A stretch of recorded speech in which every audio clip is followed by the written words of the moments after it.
Welcome to Behind the Biz, conversations with artists and entertainment. I'm your host, Megan Mason. Please subscribe here on YouTube and don't forget to follow us on Instagram. Now, on to the show. Hi, Cynthia. Hello. How are you? Very good. Welcome to the show. I want to introduce everyone. This is Cynthia Nordstrom. She is a costume designer for, oh my gosh, Disney, Marvel Universe. There's some HBO thrown in there. Lots of tours, Universal Studios. I mean, the list goes on, and you can check it out. I found one of your booking sites so people can check you out online and book you for some gigs. But I wanted to welcome you to Behind the Biz. Thank you for joining me. Thank you for having me. So I was introduced to you from a colleague that we have in common, Ashley, and she just raved about your designs and working with you, but mainly you as a human being. So I was like, that perked up my interest. It's so nice to find people that are good at what they do and also good people, especially in our industry, I think. Especially.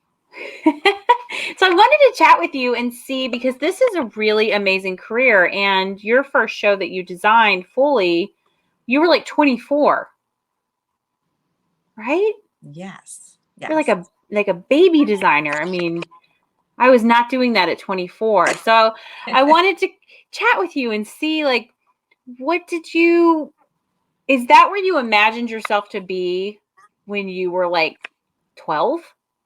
No. Like, did you want to be a vet? Like, how did you get here? No, me and science. No. I did the bare minimum to get through science in my college career and everything. But other than illustrate labs, science is not my gig. No, I actually was a theater kid. By 5, I had been bitten, and whenever anybody asked me that whole question of what do you want to be when you grow up, what's your dream, first thing, actress, and I had a red convertible. That was basically, they were together. So specific. Very specific. I don't own a red convertible yet. I mean, I don't know, maybe one day. Yeah. But no, I worked really hard, basically doing any type of show, play, musical throughout my childhood, and had a coach and amazing parents. And that was my true love, really. And that's what you went to university for originally, wasn't it? To go for acting? Actually, did you ever do it? Well, funny story. If I think of my 18-year-old self, all of my decisions were definitely made on the premise of, gosh, I have to be in college and I need to be 2 hours tops from the city in case I get an audition. Like, that was what my coach said. And I mean, I was serious. I was always a great art student. Like, I did every art class on the side. Like, I definitely, I'm an artsy kid. So I loved art, had all that, but that was my hobby, really. That was my hobby. Your sketches are beautiful. And thank you. And so I only applied to schools within 2 hours of New York that made everybody else, I mean, seriously, and then had amazing theater departments, except for 1 or 2. Because then all of a sudden I was like, wow, maybe I shouldn't major in theater. Maybe I need a backup, because I was very concerned that I would be a terrible waitress or some other sort of people person that I would need to be to maybe survive the big city. And art became sort of that'll be my fallback. I literally told my dad that my backup career was going to be a fashion designer while I went to college and continued to audition to maybe be an actress. and he bought it. I mean, I was going to say, how did that go? he was amazing. They were amazing. My parents are amazing. And I was a great student, and they didn't question it. He even, this is still amazing. I need to channel this. He even looked in my eyes. It was literally a straight A student, complete nerd. And he was just like, if you don't want to go to college, I will finance you to be home and just try this acting thing. What? I know. And I was worried that if I didn't go right after high school, I probably maybe would never go. And I felt like college in some form, any form, was an important step for me. Yeah. So I, came up with this backup idea. And yet, had this kind of dual life going on. And that was my plan for college, really. That's a good plan, though. I mean, it's interesting, even as an 18-year-old, to have the insight, to say, I think there's probably some experiences in here, one way or the other, that I'm going to need. Yeah. And I always heard amazing things about college, and, I did the whole tour of them. And, I was definitely ready for the experience, but I did tailor all my decisions about college initially, really about, how I got to make sure it's, easy for acting. So it was kind of crazy. It's so crazy. And it's just crazy because, and not in the sense that, I don't think that's crazy. I am a planner. So I think that is amazing that you were like, yes, I'm going to figure this out and have a logistical, plan for my life. I love that. Gold stars all the way around. But I think it's amazing that the other path that happened in becoming a fashion designer, and then that even took another turn. When we were chatting before, I thought that was really interesting, and that the listeners could learn a lot from that pivot, and really kind of listening to yourself and seeing what the opportunities are that are there. And so I wanted you to tell us a little bit about how you moved from fashion into costume design, because they are similar, and but they are very different. They have very different needs and functionality. For an ice skater versus a runway model. Very, yes. Well, it was funny. So I, literally junior year of college, I decided to enter into a haute couture competition that's held in Paris every year. It's sort of the Olympics of universities that have fashion design as a major. So every country, there's 37 participating countries, or there were at the time. We're allowed to send a team of 10 students from their country. So you can imagine the paring down and all that. And it was sort of an amazing process because it was blind submittal. So you were looked at in your art and your concept. You weren't allowed to sign the front of your design. So they didn't know if you were male or female or anything else. They didn't know your name. They didn't know your background. They received the art, and the panel in New York, who chose all 10 of us, just looked at, they knew the theme of the competition that year, and just literally looked at hundreds of submissions, because your own university pared you down. They were only allowed to send two ideas, people, but two ideas. And then from there, so imagine all the design schools that are accredited around our country. Yeah. And then, so they're each sending two to New York. And then from all of that is a group of 10. And then from that moment, they call you, and then you got to get to Paris, and it's all hand done. You have to do it all yourself. And so I did it. Everybody, wanted to enter. And first I got to rep the school.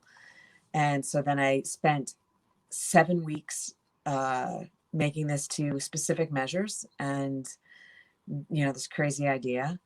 And then I have a quick question before you get to Paris, because that alone just that process in itself is a lot of pressure.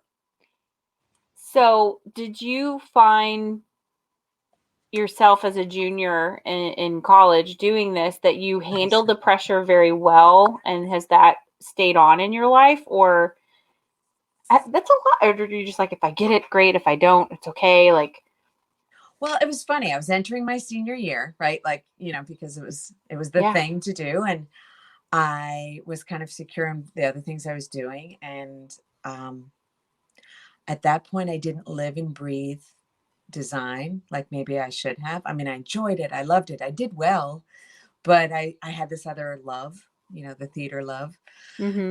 So I think some of that was buffered. Some of that was, because I didn't hold myself to some of the other students and their obsession and beautiful passion for it. And so I let myself be like, okay, well, I'm going to submit my idea and go along my merry way if, the idea is not good enough. And what am I going to do? So Yeah. I was more relaxed at it, which I think, thankfully, I'm definitely thankful for. And it marked the only time when I found out that I was going to go to Paris and they were going to send me, and I took my mom. Aw. That marked the first time I had already gotten a lead in the winter production in theater. They had a theater program there too. And at that moment I was like, wow, I can't physically do both. Like I can't do both. Of So it course it was the happens at the same time. well, no, I'd had roles before, but it was the first time I literally put down a script and was like, no, I'm going to be serious about this for a minute. Like this needs my attention over here, this Yeah. fashion thing. And definitely that experience alone showed me magic that I thought only existed on the stage for me. If that makes any sense. Yeah, And it that was does. my first pivot because being under the Louvre on the same runway that Chanel has used and watching all of these gorgeous creations Gives me goosebumps. and work and like your stuff is dressed by professional French dressers, and I mean it was just exquisite. It was just amazing. I met all these people from other countries, but then when it all comes to the moment of the show, I'm in the audience, and like it packed with people, and then watching everything and then knowing, oh my god, there's America, so like mine's in this mix, I'm next. And watching the model go out, take down her coat like we planned, everything, watching it and knowing that I created all that. I was actually in control of most of that, not all of it, not in the final presentation, and just being able to like absorb and watch others around me and see how they reacted. And it was just that energy that I've always felt, but just in a totally new way. Yeah. And I went home from that experience. I tackled my collection and did other things in fashion. And I really, I really woke up, like I really woke up to the excitement of it. And so That's so awesome. I definitely graduated, as a, budding fashion designer. And then,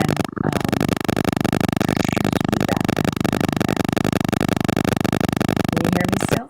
Yeah. Oh, there we go. So then, I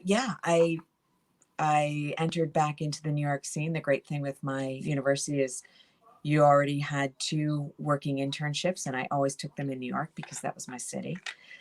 So yeah, I just jumped in and at first tried to be just a pure designer. I didn't go out for shows anymore. I just kind of walked away, and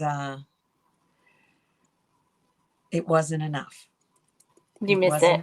It wasn't enough for me. I was like, wow, wait a minute. I just came from Paris and now I'm pouring coffee for the second assistant, and we're worried about, the next pair of jeans. And frankly, there's so many great jeans in the world. If you can't find jeans you love, then you're just not looking in the right spot. And that's sort of how I approached that. I was like, what's really creative about that? I'm not so sure. And yeah, so that was becoming something I noticed. And I was worried or maybe over anxious or I don't know, a go-getter or not satisfied, or I don't know what other words I'm going to put to it. But I was definitely concerned that I would forever be pouring coffee or being just not in the mix of the energy. And in New York, as just a newly graduated fashion designer.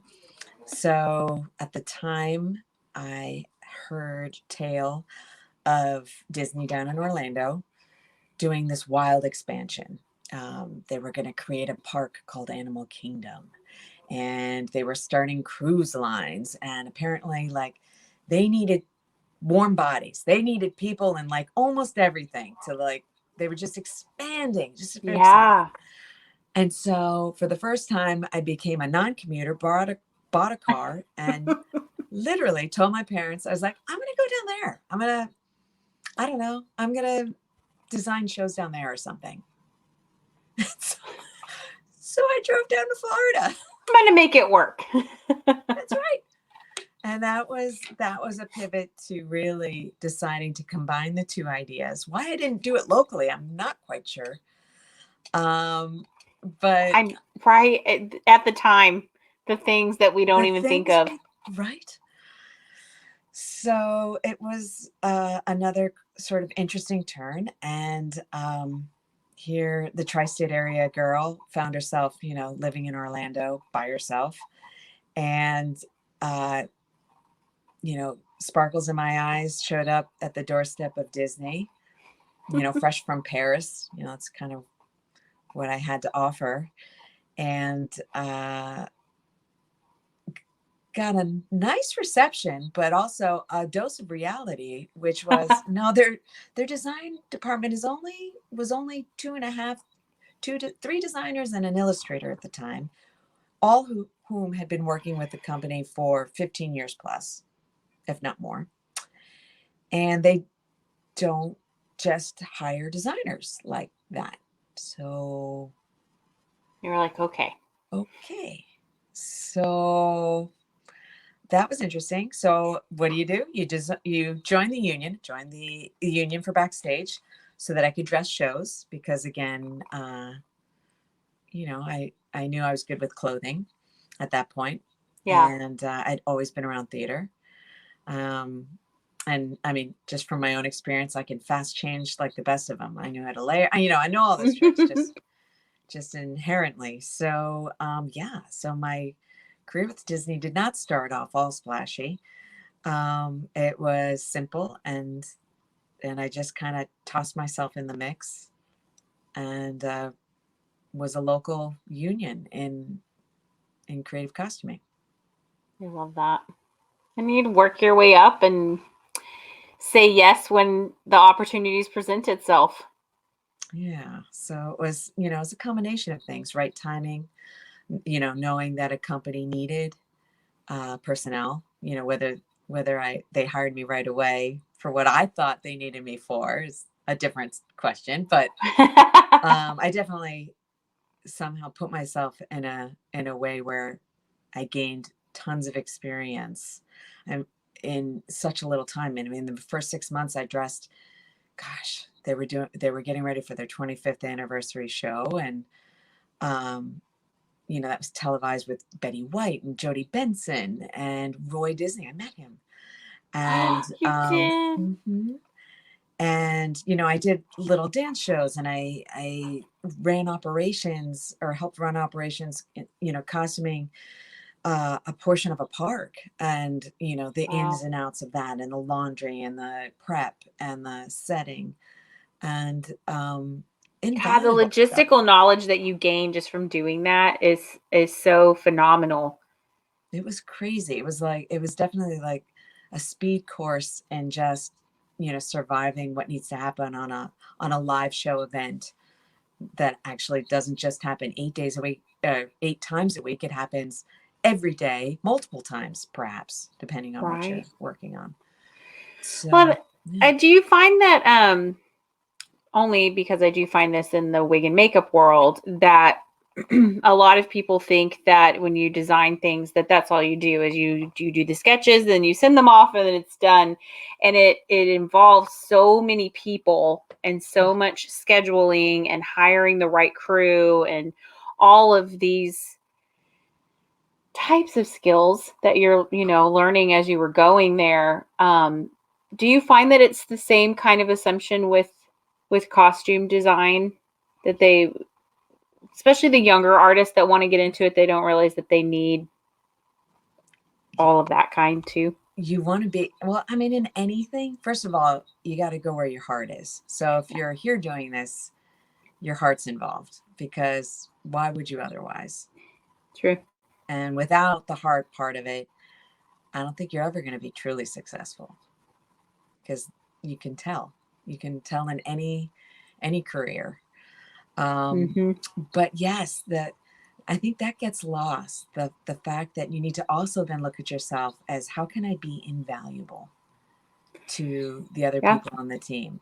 Is that, gosh, if I know how to maintain a wig, you know, on in those emergencies where, the Cosmo team is overloaded, and you walk in to find a wig not set up right by an actor and it's just destroyed, and you need that second pair of hands, or you're setting something, you notice, two buttons just fling off, or something just instantly is not going to clasp or work, and can you just sit down and fix it and not just delegate it, Yeah. because at times on smaller things there's no one to delegate it to. That's the truth. So, and Especially in theater land. especially so, and I feel like, gosh, the amazing people who are successful, like I worked with amazing costumers who had been doing live events and tapings and filmings at Disney for just years and years and years. They had Emmys, they had huge things under their belt. And I must say, it was those that, I know on two instances, so I wasn't even on this woman's team, and she heard a story of how a zipper got jammed, and I pretty much fixed it on the spot, and then she wanted to meet me. We talked a little bit, and she, I guess, recognized I had some mad skills. And the next thing I knew, when she had a big thing, I'm right, I was requested, and I was just the local, but then it put me, just that moment of being valuable and invaluable, it put me on a new team in a higher experience or a different experience that I wouldn't have even been on if there wasn't a need. So sometimes that Yeah. need you didn't know existed, if you can fill it, gosh, it always brings something. It always brings you something. Right. Fill it and do it humbly and with with respect in regard to what's happening, that Yeah. this is a part of that, collaboration. That's wonderful. I love that story. I also know you're not traveling now because, I don't know, there's a little pandemic happening. But you have had extensive travel, and one of the shows was in Dubai.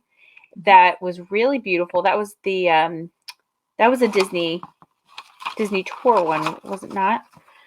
Yes. With the different kingdoms. Yes. No, that was actually, it was first a North American tour, and toured actually by Feld Entertainment, and was out on the road. Gosh, it was out on the road for quite some time. But when it was newer, it was very popular, and someone in that region of the world of Dubai decided they needed that tour over there. So we made another one exactly the same way, and Awesome. it toured over there. When you travel, this is like a two-part question. One, where is maybe your favorite place that you've been able to travel for work? So you can kind of combine work and play a little bit. And then two, when you do travel, do you bring your whole team with you? Is it just you and then you do locally? Does it depend? Like, how does that work in the real world of mounting shows internationally? Well, I mean, goodness, there are formulas, but I guess that question is first. I'll do the team's question first. It's every job, project, company is slightly different and have different opportunities or rules on the basis of that. I mean, obviously, if you do a musical here, generally, if it splits and goes overseas, one or most of your team will then work again on it because the nucleus of it is coming from here in its entirety. So then you get to bring that amazing associate and, you know, your shoe person, and you just do it all again together over there. When you work for, or in my experience, when I've worked for companies that also have base, you know, they're either home based, not in America, or their theme park in, say, Japan. Basically, your team, I've built my team with the people from that country. Not only because it's obviously it's a little more economical for the producers, but also there's something to be said about, again, you know, it's that valuable thing. They know my resources there. The language, if there are multiple languages or a language barrier, that's invaluable, so that I don't always have a translator. I mean, I've had shows with translators, and that's fine. But to be honest, when you get a translator, there's just a translator. They're not necessarily masters in your specialty.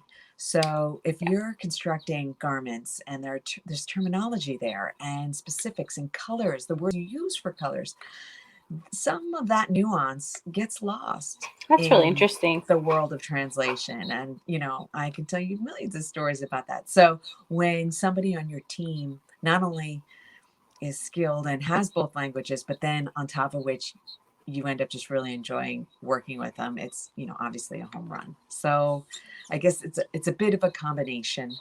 But also part of it is also personality, because if you have worked with someone or a team and they didn't all gel, or you didn't gel with them, or you didn't have that back and forth, then it is hard to want to bring them to the next thing or call them up.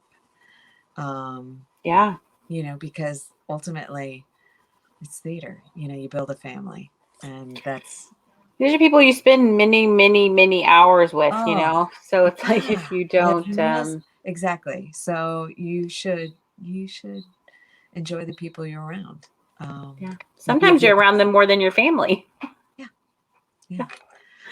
So my favorite, so it's hard. I mean, I know it's kind of an unfair question. So maybe like the top two or places. Yeah. Just, my top. Okay. That's easy. So, gosh, I mean, they're very close.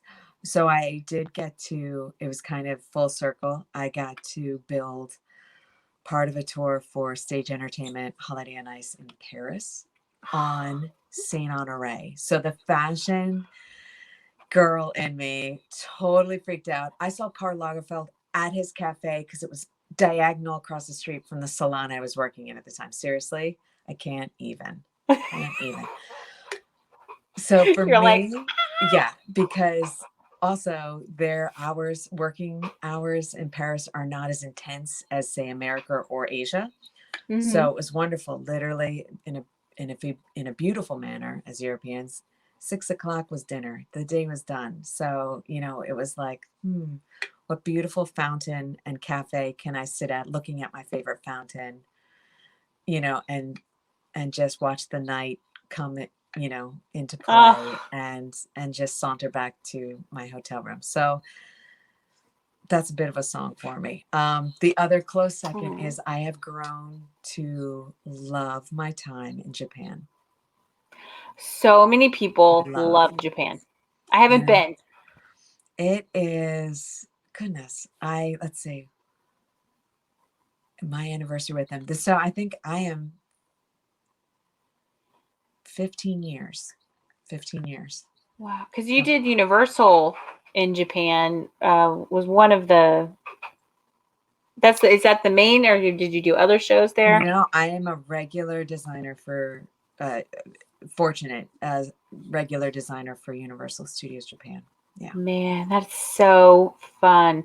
Whenever you go, are you able to take time and plan either on the back end or the front end to like go on little tours or go out into the countryside? And Well, before children, there was always like a day or two that I loved when it fell on an off day with cast, which meant, Cynthia gets a day to play. Now I'm stingier as a mom. I'm stingier with my time, so I don't do that. However, with this weird time in our lives, man, if I get to, I'm working for them right now, and when our parade opens, I'll be on that plane, and I will not rush back because I felt like, gosh, I'm never going to get there again. This year we've had. So if that all comes to be, I will relish a little bit more. But yeah, no, one of the best times I had was I had a weird off day, and I made one of my associates who luckily they didn't mind spending their off day with me. And they're like, what do you want to do? And I was like, I have to go see Kyoto and the geishas, and I want to have tea there. yeah, See the cherry blossoms because it was spring, and it's like bigger than Christmas there. was it The welcoming of perfect? cherry blossoms. Oh my goodness.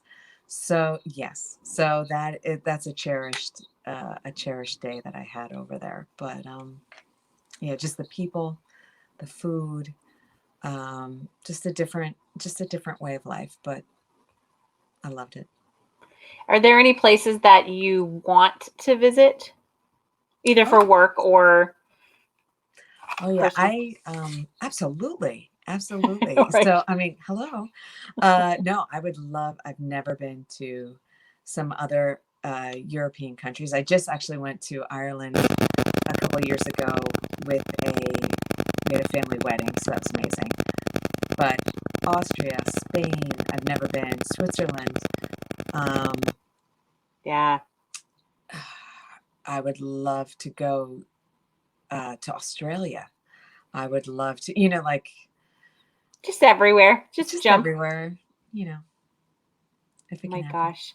And do you think that your kids, because I think about this often with my son, and what he's around a lot and going to the studio with me, and then there's crazy wigs and makeup and stuff in here and like sequin. I had a sequin dress on today and he was like, wow, So I just wonder sometimes, like, is he gonna want to do anything like this or interested in this? Do you find that your kids being around, you make such beautiful sketches and art, are they interested in that type of stuff, or what do you think about that?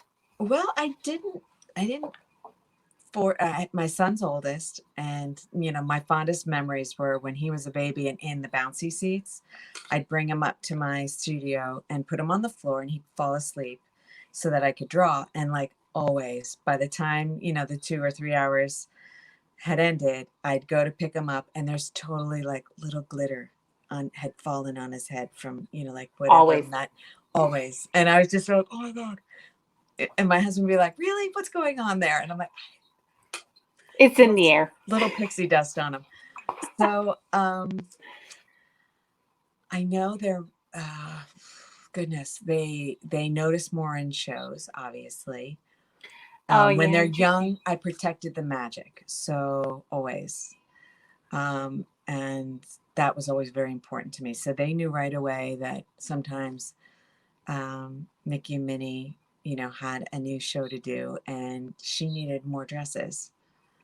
So that's a good way to frame that. So yeah, or Hello that's really Kitty. interesting because you're working with Disney and stuff. Like, I didn't even really think about that. It's really important to me that as long as they're real, and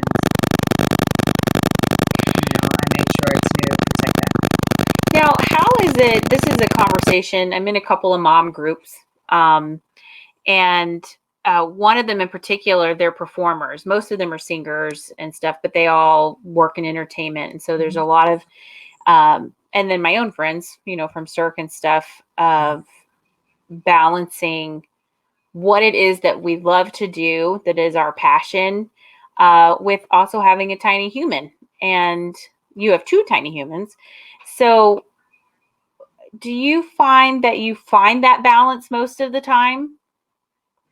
How do you, Well, or do you just incorporate them, like, you do as much as you can. right? The great thing that I always noticed with my schedule, there were definitely lulls in different parts of the year. So what I did do was I was cognizant of that early on, so that it wasn't like I would run out and get another big tour or show. Mm-hmm. So like if I just finished something big, I definitely made sure that, okay, for the next month or 2, I'm just gonna be mom,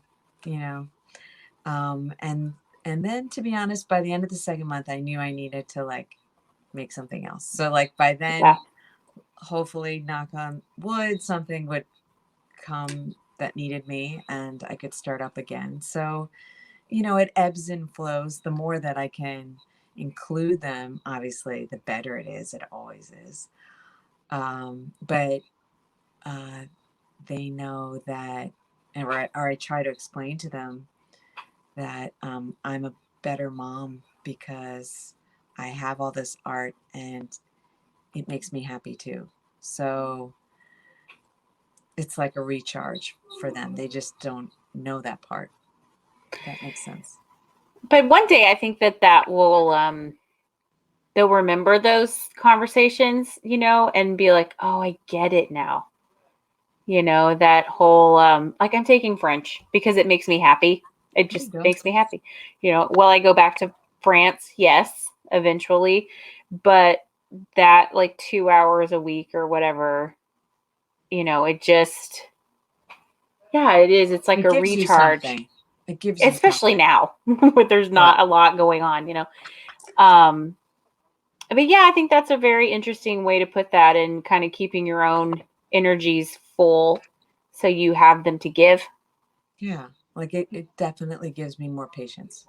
Even though sometimes I've only had 2 hours of sleep, but I don't take it out on them. Like that, my husband would be like, "What?" He's like, you're packing their lunch, like, and he knew like I went to bed at like maybe 4:45, They're like, they still have he's to like, eat. you're up, and I'm like, well, yeah, why wouldn't I be, I'll but take a nap in a minute. It's fine. yeah, like I can hang on and then get them to school and and then fall apart after they're gone. But like that's the price. If that's the price, then I do it with a smile. Yeah, I say that quite a bit. I'm like, this is what I signed up for. Like, Mm-hmm. I have to figure out how to make those sacrifices and where those are. But at the end of the day, I signed up for this, and he's mine. He's like, I It's have all to, yours. you have to figure it out and make him happy. He's not happy all the time. Today was not happy about St. Patrick's Day pictures, but Yeah. they're cute. He'll live in posterity forever. That's right.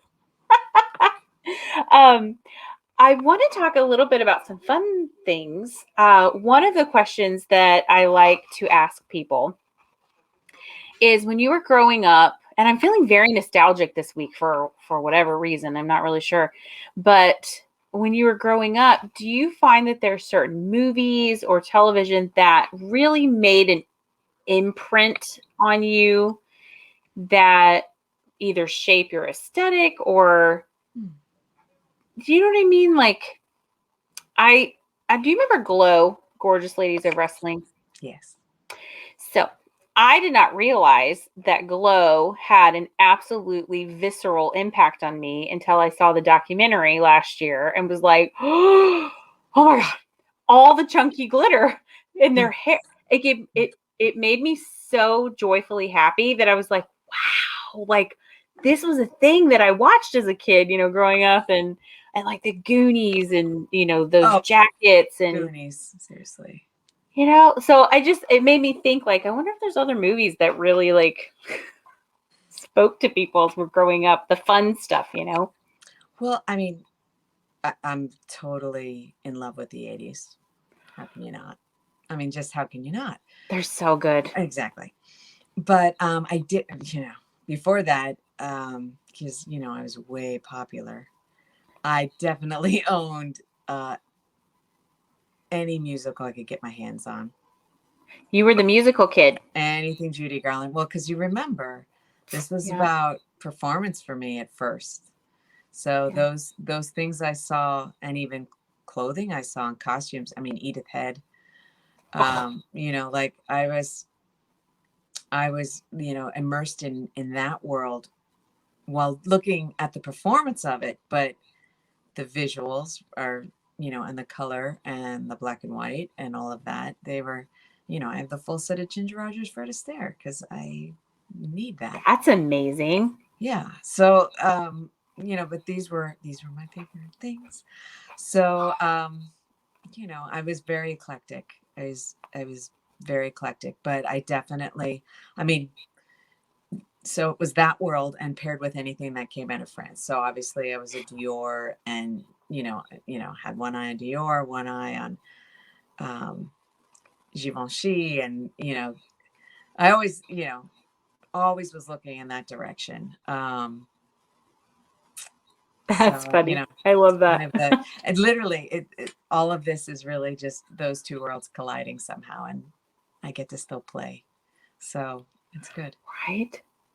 Yeah, I just watched a documentary today that Soleil Moonfry did called Kid 90. Mm-hmm. I haven't seen that yet.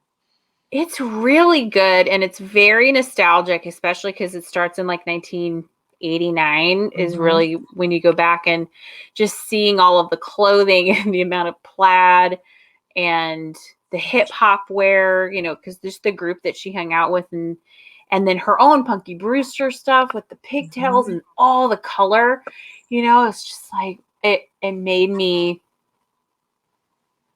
want to be more colorful, actually. Yeah. I have so much black, obviously. We all do. It's a hazard of our job, I think. Do.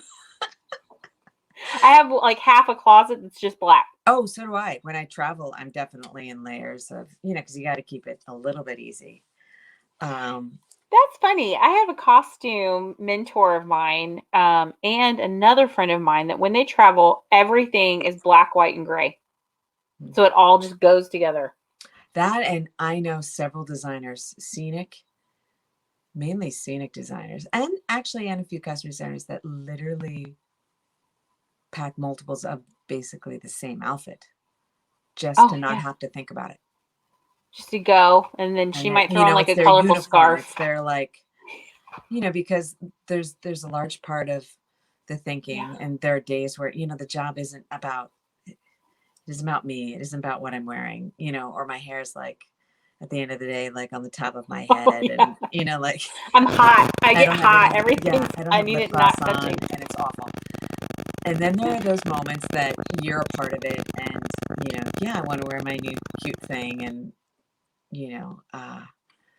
and enjoy that. But sometimes you're so focused, and I'm guilty of it too, that you really just, it's not about what you may look like to others, because you're so focused on what you're putting out there for others to look at, that's what happens to me. But I think that happens a lot with makeup artists, with hair people, with wig people, and especially like in film and stuff, and even in fashion, you're up so early. The hours, like, who has time? Long. They're so long, right? The days are so long, and you're in the trailer at like 4 a.m. Like, yeah, let's look super cute for the one person that's gonna have their eyes closed while we apply a prosthetic. Exactly. Oh, well, but however, there is always in the makeup trailer, there's always that genius person that is just all together, and they're flawless. And it's there's always one. 2 a.m. And I'm like, really? You wore lashes? And like, I'm just like trying to keep it all together. Like at this point, I've got my sneakers on. I've turned around like probably an 18-hour day, and I'm there on set, and I'm cold, and like just the layers and I and walk in, and then of course at that same moment, when I'm checking on, the talent, and I'm, chatting with the team and noticing how stunning this woman looks. At that moment, there's always the camera team that comes in. They're like, let's get a production shot. Behind the scenes. Yeah. And I'm like, really? Right now? Yeah. Ours is when we're so doing makeup. It's I the crawl horrible to the back profile. of the frame. Yeah. Because here's the makeup team and their hair, and they're just flawless. And I feel like I was just, dragged behind a car, and yet I'm supposed to be in charge, They're like, where's the boss? And you're like, where, it's that poor, so that's what I always feel. It's always that timing. It's never like when I feel my best, and, and I know my hair hasn't fallen out just yet, or it's clean. Like, you're like, can we do a heads up for the behind the scenes shot? Right. And I've been on productions where it is amazing, and bigger tours, and it'll be on my schedule. And so I'll actually know of it. So I can bring that fresh set of clothes, or maybe open my makeup bag, or even better, if I have a friend in Cosmo team, they'll be like, just sit down. And I'm like, well, thank you. Just get rid of the dark circles. My son just called. I was crying, just, make me dewy and fabulous. Just help me. I just sit there and, so, you do sometimes have those sweet moments, but in general, so true. It always feels like they're not the majority. Or at least when I see the photos, and thankfully sometimes they're just in black and white, and that's where that needs to stay. But, generally I always relive the moment. I'm like, yep, okay, I guess it could have been worse. And then I'll realize what I'm wearing. I'm like, oh. You're like, definitely had something cuter in the hotel. Definitely, but it's fine. With your eclectic love of artists, whether they be musical designers or otherwise, if you were able to have a dinner party or a cocktail party, let's say, with like 3 people, who would it be? Anybody? From any point in history, dead or alive. Oh, jeez. I know, and this is especially hard because I know that you like such a wide variety of people. You could pick their brain. That's extremely hard. That's crazy hard. Because then I think I would want like an amazing artist that maybe I had questions about. So that would be interesting. Like, oh gosh, like that's hard. I mean, that's hard. That's hard. Like, could you imagine having Judy Garland, having a cocktail with her? Man. Oh my gosh, she'd be a guest, but I just probably want to hug her. I felt sorry for her. Like, I know so much about her from working on Boy from Oz, as well as, just idolizing her career, and loving A Star Is Born so much, her version. Her version, I just recently, while you think about this, I just recently rewatched it because I'd seen it when I was much younger, and you don't get it. You're like, okay. But when I rewatched it, because the newest version is the 4th incarnation of it. Yes. And I was really surprised by the weight of her version, if that makes sense. I feel like there's so many films that come out during that time period that have a little bit of levity to them. They're not as heavy, and I feel like everyone in that film really went for it. Like, he is an alcoholic. It is abusive. She is trying. They're struggling, and it had a very modern feel to it. Like, it could have been released. all of those scenes of her not being enough, her being ugly, Oh, those were all touch tone points that happened to her. So like you watched her really just relive portions of her own public life, yeah. not sugar coated. And then on top of which, watching, her accomplishments then be hurt by the man she loved who also set her free, like just so many dynamics there. But anyway, so Yeah. that's a real, I don't, gosh, I don't, I would have to, I'm not even a planner, but I think I'd have to categorize it. I would need somebody from history. Seriously, this is, because how do you get through it? I mean, how do you just rattle off 3 names? Like, oh, like, Like if they okay, well, let's say if there was I'm failing this question. if there was a artist, like traditional art, like classical artist, let's say painter, Mm-hmm. who would you like to visit with? Well, I mean, obviously, add up my loves, French, Impressionistic, all that. So, Monet's name rises to the top. Vermeer rises to the top. Not an impressionist. Frida rises to the top. She's fascinating. Frida would be fascinating. Fascinatingly crazy, fascinating. Just and the strength. Yeah. So it's like, okay, there's that, there's that avenue. And then is there someone would I want Edith Head there? Yeah, I might. That's kind of it. She worked in a man's world and, dominated a man's world. Oh my God. Smart.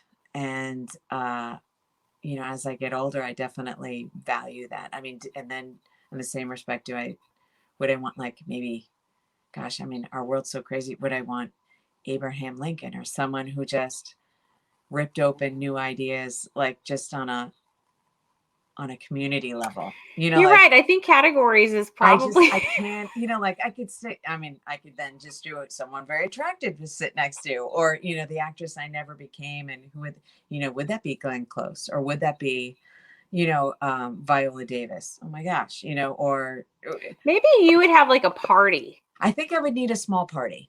I think that's, and then, I mean, those are just women. I mean, hello. Right? I think you would need like a legit cocktail party, like some kind of bohemian. We're in Paris in the 20s. Yes, we need a theme.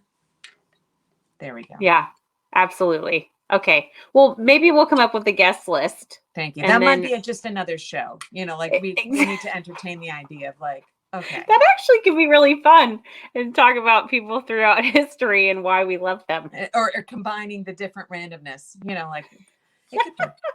But they all do go together, It's like they do somehow. See, we're already coming up on an hour. It's just totally Sorry. I know, right? It's so crazy.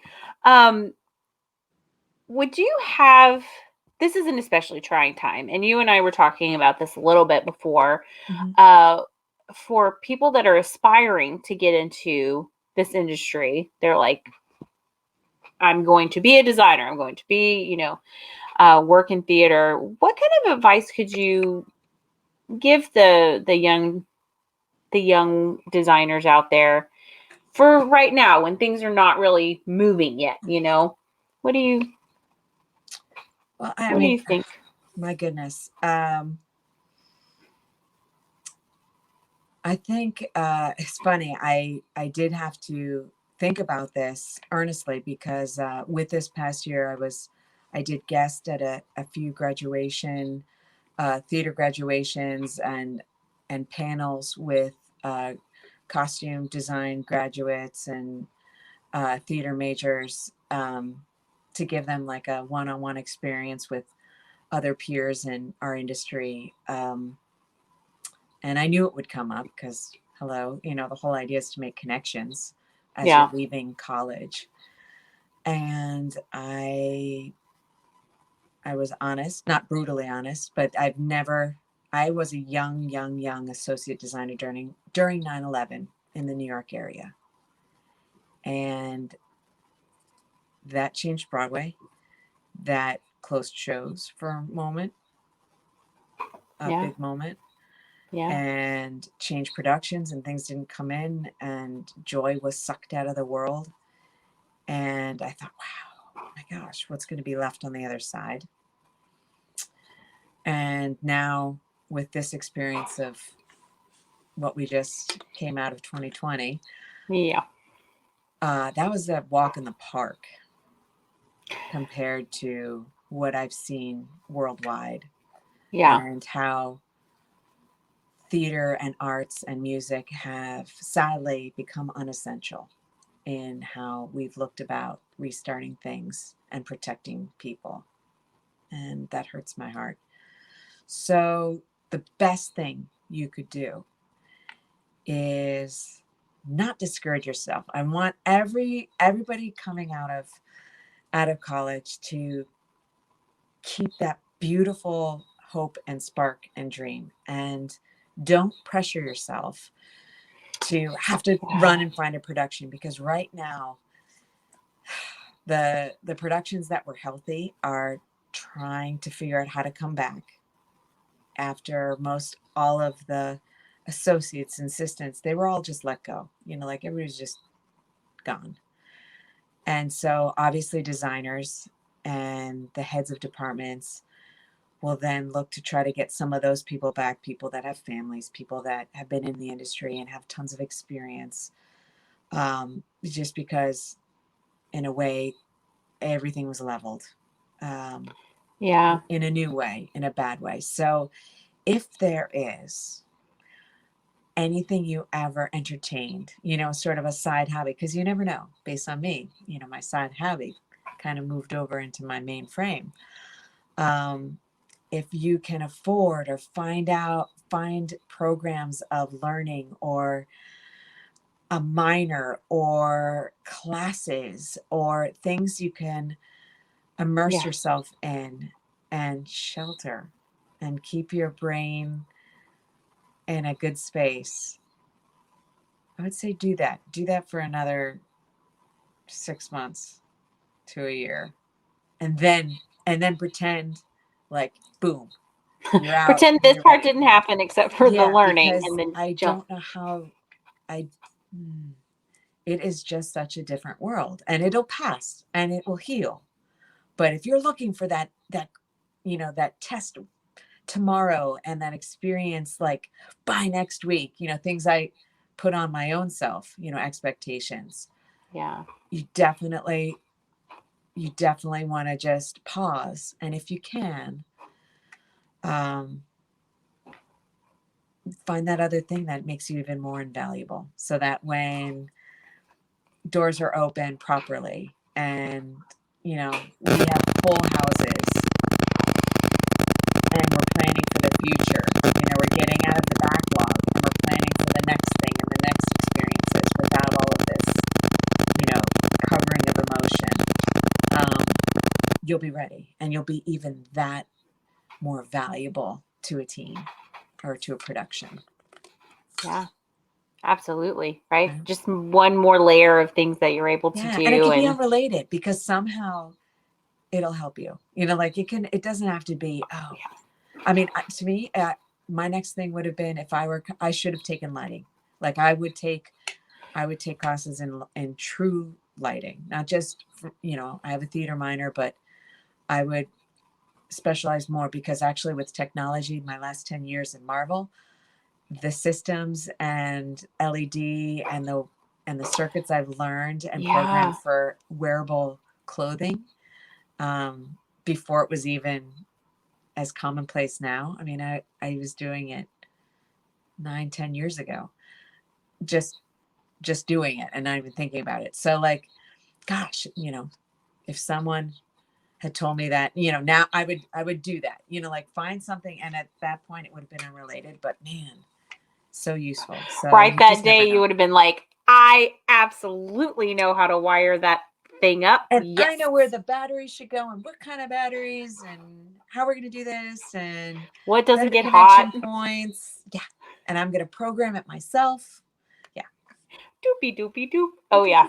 Exactly. Oh my gosh. I think that the career coming up even more ahead of you is going to be so wonderful, and it is going to open, and it's, I'm super excited to see what your designs and stuff are in the future, and and that you get to travel again. And We do. I know. Well, I mean, I've been good or bad fortunate. I had 2 large jobs that were international when the world shut down, and out of luck or just having the right companies involved, we found a new way to continue on our production schedule, and the clothes are done, and I'm one of the opening designers for our new Universal Park in Beijing, ironically enough. ooh, So even COVID didn't stop that. So the yeah, ingenuity is very impressive. well, I mean, you just, when thrown in the situation, Yeah. you just kind of did it. And it was an amazing experience. And I can't wait to share that soon. I think by May/June, we'll be, heralding to the world. But, it's been a challenge for all of us not being able to then go and check our work or be a part and be together and navigate this, just in a time of Absolute uncertainty. insanity. It's just insanity. Fluidity So, isn't even, I think that's not even the right word anymore. It's fluid. I feel like it's so much more than fluid. It's, just uncertain insanity. it's insanity. I mean, if someone had told me that this would happen, I'd be like, what? It's like being trapped in a bad movie. Well, you and I talked about Groundhog Day, and both of us are like, I hate that movie. And being trapped in that movie as well. And I don't hate the movie, but it's not one that I ever watch ever again after I've seen it. Not that we've all around the world kind of definitely lived part of this movie together. I'm good. I mean, totally fine. I'm good. Yep. I'm so good. Oh my gosh. Thank you so much for joining me. I really appreciate it. And I think that there's a lot of wonderful insight that you have to offer to professionals and aspiring professionals alike. I think we may have to have a cocktail party, pretend planning. I think that would be really fun and stimulating for our brains, right?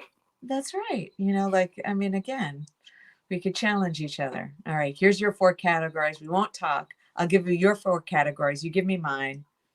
Then we'll put the party Or maybe together. it's like a wedding and we have to plan where they're sitting, like who's sitting at the tables. Oh my goodness. It's amazing. Right? But they can't sit there because they had an affair with, Yeah. Awkward. Frida, you need to watch out. No. This was a lot of fun and lovely to get to know you in the process as well.